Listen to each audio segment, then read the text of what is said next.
Channel Ramniwas Jakhar पर आपका स्वागत है।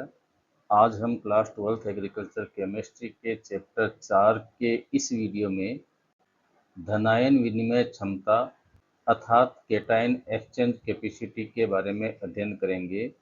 धनायन विनिमय क्षमता, जिसे CEC के नाम से भी जाना जाता है, क्या है इसको समझते हैं।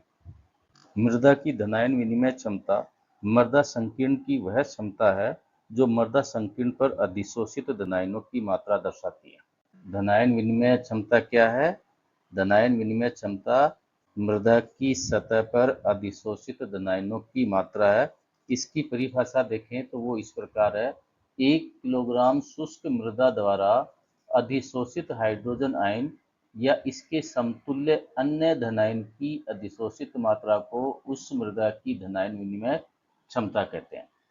1 किलोग्राम शुष्क मृदा द्वारा जितने हाइड्रोजन अधिशोषित किए जाते हैं या इन हाइड्रोजनों के समतुल्य कोई अन्य धनायन का अधिशोषण किया जाता है, उसकी मात्रा को धनायन विनिमय क्षमता कहते हैं। धनायन विनिमय क्षमता की इकाई होती है सेंटीमोल प्रति किलोग्राम। धनायन विनिमय क्षमता की इकाई क्या होती है? सेंटीमोल प्रति किलोग्राम। धनायनों की धारण करने की क्षमता विभिन्न मृदाओं में भिन्न भिन्न होती है।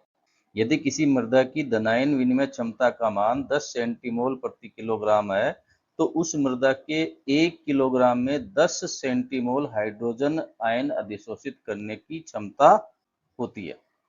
धनायन विनिमय क्षमता की इकाई सेंटीमोल प्रति किलोग्राम एक अंतरराष्ट्रीय मानक इकाई है जो मिली तुल्यांक प्रति 100 ग्राम के स्थान पर प्रयुक्त की जाती है। वैसे दोनों इकाइयों का मान है वो बराबर ही होता है। मृदा क्ले एवं ह्यूमस की धनायन क्षमता का मान देखते हैं। केओलिनाइट की धनायन विनिमय क्षमता होती है 3 से 15 सेंटीमोल प्रति किलोग्राम, जिसका औसत मान होता है 8 सेंटीमोल प्रति किलोग्राम। इसी प्रकार से माउंट मोरेलोनाइट की धनायन विनिमय क्षमता का मान होता है 60 से 100 सेंटीमोल प्रति किलोग्राम और औसत वैल्यू होती है इसकी 80 सेंटीमोल प्रति किलोग्राम। इलाइट धनायन विनिमय क्षमता होती है 20 से 40 और इसकी एवरेज वैल्यू होती है 30 सेंटीमोल प्रति किलोग्राम। वर्मीलाइट की देखें तो वर्मीलाइट की धनायन विनिमय क्षमता होती है 100 से 200 सेंटीमोल प्रति किलोग्राम और मृदा में औसत वैल्यू है वो होती है 150 सेंटीमोल प्रति किलोग्राम। वर्मीकुलाइट प्राकृतिक रूप से पाया जाने वाला खनिज है जो पौधों एवं मिट्टी के स्वास्थ्य के लिए बेहद फायदेमंद है। इसके फायर रेजिस्टेंट गुणों के कारण इसे भवन निर्माण में, इंसुलेशन, पैकेजिंग और ऑटोमोबाइल पार्ट्स में भी प्रयुक्त किया जाता है। अगर ह्यूमस की धनायन विनिमय क्षमता देखें तो वो होती है 150 से 300 सेंटीमोल प्रति किलोग्राम और एवरेज होती है 200 सेंटीमोल प्रति किलोग्राम।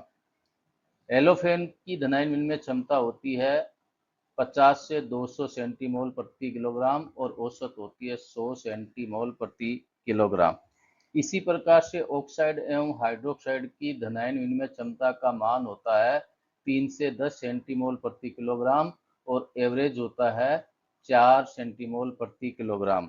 क्लोराइड की देखें तो क्लोराइड की धनायन विनिमय क्षमता होती है 20 से 40 सेंटीमोल प्रति किलोग्राम और इसकी एवरेज वैल्यू होती है वो होती है 30 सेंटीमोल प्रति किलोग्राम।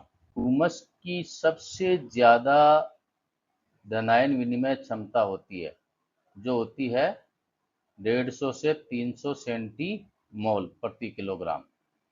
केओलिनाइट, माउंट मोरेलोनाइट और इलाइट ये तीनों सिलिकेट कले हैं और इनकी धनायन विनिमय क्षमता भी ये दी हुई है।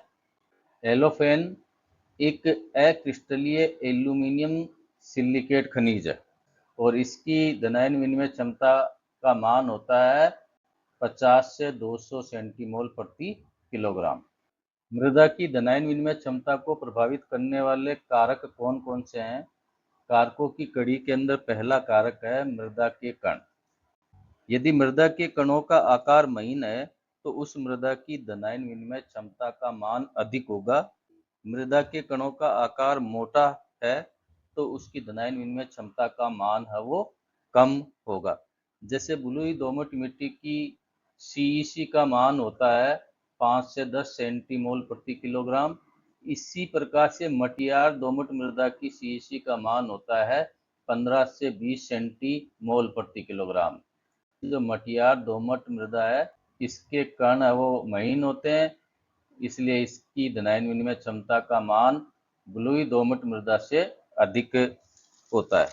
दूसरा कारक है मृदा में उपस्थित कले की मात्रा एवं उसका प्रकार। सिलिकेट क्ले के तीनों प्रकार केओलिनाइट, मोंट मोरेलोनाइट एवं इलाइट में मोंट मोरेलोनाइट की धनायन विनिमय क्षमता का मान सबसे अधिक होता है।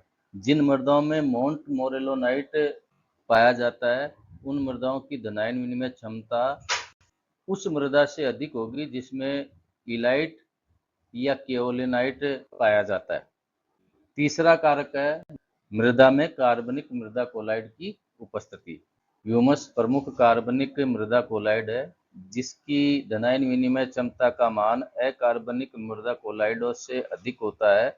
जिस मृदा में ह्यूमस उपस्थित है तो उसकी सीएससी का मान भी अधिक होगा, जबकि जिस मृदा के अंदर वो सिलिकेट क्ले की उपस्थिति है तो उसकी सीएससी का मान कम होगा।